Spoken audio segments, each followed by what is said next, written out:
If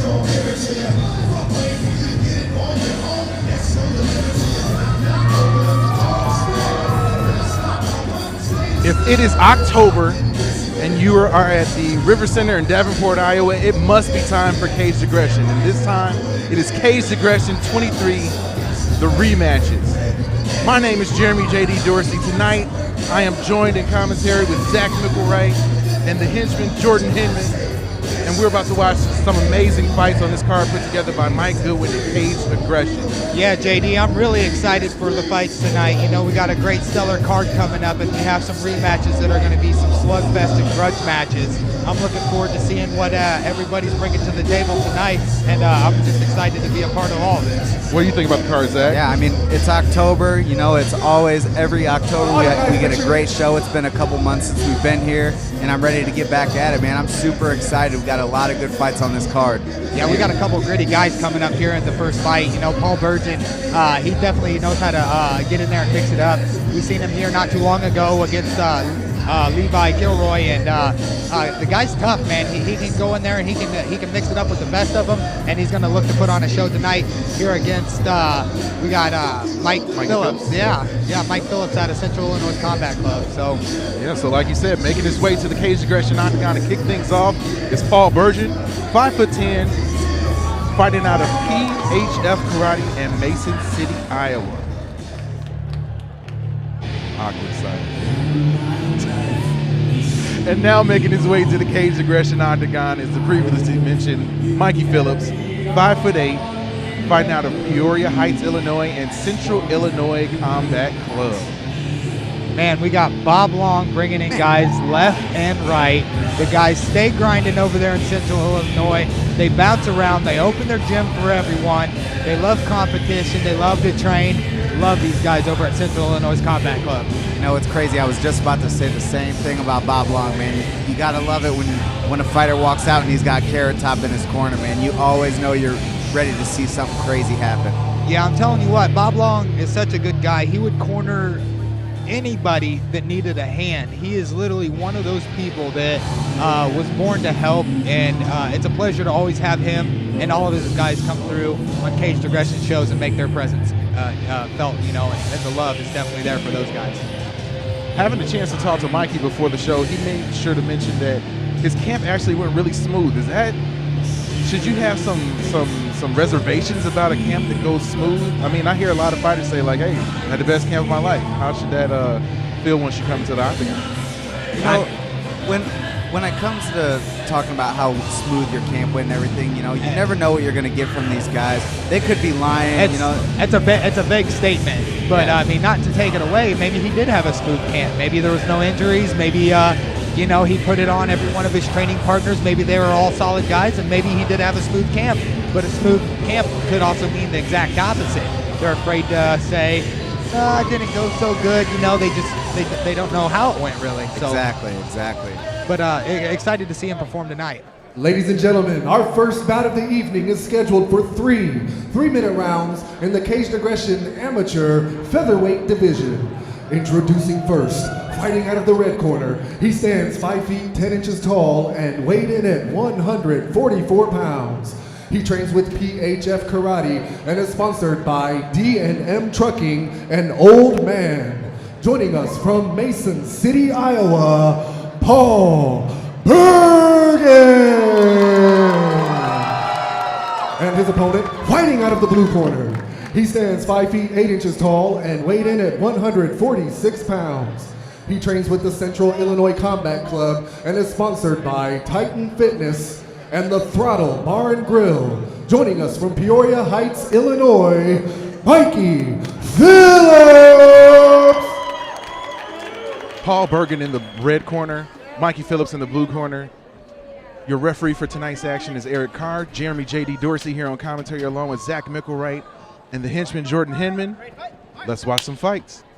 Caged Aggression 23 is underway. With the touch of the gloves.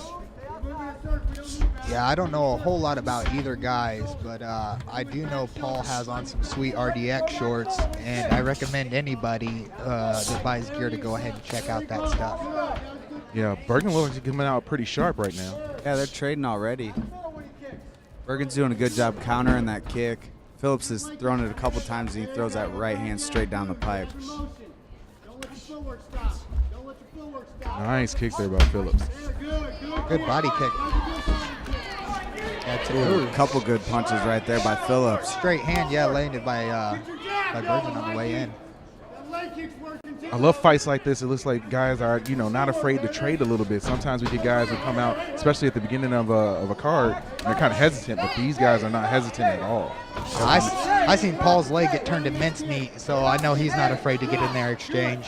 Yeah, I mean, this is a very short feeling out process. These guys are doing awesome already. They might be amateurs, but I mean, they already know what's going on in this cage already. Yeah, you can see the experience with both of these guys.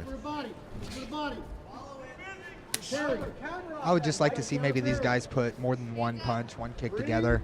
And I mean, that's when you start to separate the amateurs from the pros. A lot of pot shots, a lot of sparring, I guess, sort of feel out, the respect sort of thing, like, oh, you got me, no real big counter shots and stuff like that. But if they'd put, 3, 4, 5 punches together, they'd have a lot more success with landing some shots too.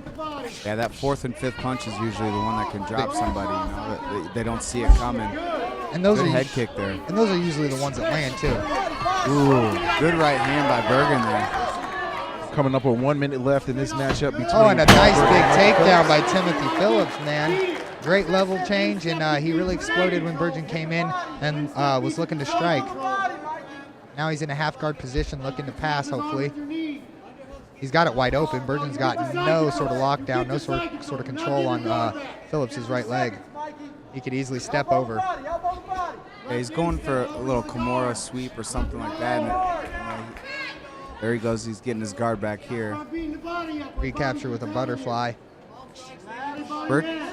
Phillips is doing a good job keeping his head in the center and keeping Burgin's hips flat. Yeah, hips flat and his back flat on the mat. Coming up on close to 20 seconds left in this first round. Pretty active first round, though. I mean, these guys have come out here and they've exchanged some punches, and now we see them in a grapple exchange, and that's 10 seconds left on the clock. I think we have a miscommunication. We got 10 seconds left, and there it is. There's the end of the round. Okay. Yeah, somebody cued the music earlier. No big deal, man. We got the last 10 seconds in. These guys went out there and finished the round strong. They knew what was going on. They didn't get stopped by the ref, so good job on their part. Yeah, good first round. That takedown, I really think, did wonders for Phillips there at the end. It was it was probably a predominantly even round, and the takedown probably did score fairly big. Then yeah, again, I think it made the difference. Nothing was really done with it per se. I think Burgin had a slight edge on the feet, but nothing significant. No damage done to where you could definitively say, he got that round. So you just saw in that replay, the strength of that takedown, and you guys believe that was enough to probably win Phillips that round. It was a nice strong change. It was a nice strong takedown. If he would have passed right away and got some sort of side control, that would have been a little bit better. But he was in half guard for a short time, and he did kind of get stuffed back into guard. But still, he was on top. He was controlling. Burgin wasn't doing nothing from bottom. So I mean, yes, I would give the first round to Phillips. Yeah, and in these short 3-minute rounds, as an amateur, those takedowns, the last minute left, you really have to do something with it because you don't have a lot of time on the ground. In 3 minutes, you can't get a lot done to really win a round. Yeah, it's hard. If you're coming from behind, you know what I mean? It's hard to set stuff up when you don't have the time. I mean, you can't force anything from the bottom, that. So, yeah, but good first round, man. Good to see the second one pop off. Yes, second round here in this matchup between Paul Burgin and Mikey Phillips. Opens up with Aggression 23. Yeah, opens up with a couple body kick exchanges by both men. Ooh. Good check hook by Phillips there. Both these guys switching stances left to right. Yeah, I know. Talking with Burgin before the fight, he said that he hurt his toe during his training about 3 weeks ago, so he had to figure out how to change stances so he wouldn't put too much pressure on that toe. That's all right. He's got 9 more. Yeah. Toes are a tricky thing. Yes, they are. Ooh, nice knee to the body. I think that hurt Burgin a little bit. It looked like he winced over here in the corner. A little bit, yeah, I couldn't tell if he was trying to sell it for a low blow, but that didn't look like a low blow from this angle. No, that was all sternum. That was a nice knee. Like to see Phillips kind of turn him into the cage. He's not going to get a choke with his butt against it. I know that. Good snap down. Yeah, snaps him down. He needs to get the weight off his knees, though. Burgin's doing a good job fighting the hands. He needs to transfer the weight off his knees onto the back of Burgin. Otherwise, Otherwise he gets up. out. Good exchange there. Ooh. Good right hand landed by Burgin. Both men actually landed punches at that time. Yeah, we've seen a lot of exchanges early on in this fight. If I were to big shots. If I were a betting man, I would say Phillips is kind of starting to gas, guys. Yeah, it looks like it. I seen him give a big deep breath, and he's looking like he's sucking wind every time he moves. Yeah, his hands are sinking a little bit too. Looks like they're getting a little heavy. Yeah. Burgin's kind of measuring these shots Good right knee now. there by Burgin. Burgin's landed. Oh, There it is. Another great This knee. one's over. This is I a gotta wrap. believe It's this is it, over. and that is it. O-V-E-R. Paul Burgin is going to pick up a win here tonight in Great spectacular finish. fashion. Absolutely, JD. That was an excellent finish by Paul Burgin. Yeah, We kind of caught it. It looked like Phillips was getting a little winded there, and then I think Burgin probably smelled the blood in the water, and he went in there and he finished him off with a vicious set of ground and pound shots. Man, great job. Yeah, those couple jumping knees he was throwing to the body, those toppled him over, man. That looked great.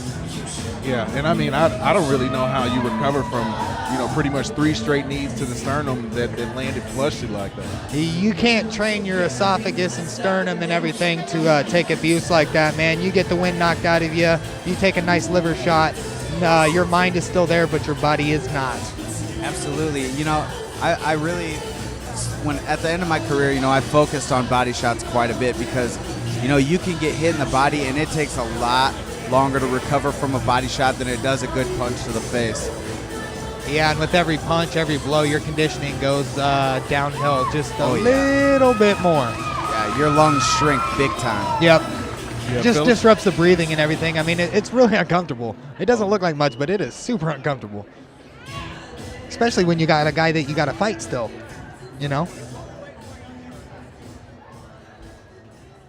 Ladies and gentlemen, your referee, Eric Carr, has called a stop to this contest at 1 minute, 52 seconds into round 2, declaring your winner by TKO, Paul Burgin. There you have it, Paul Burgin, your winner here tonight at Caged Aggression 23, the rematches.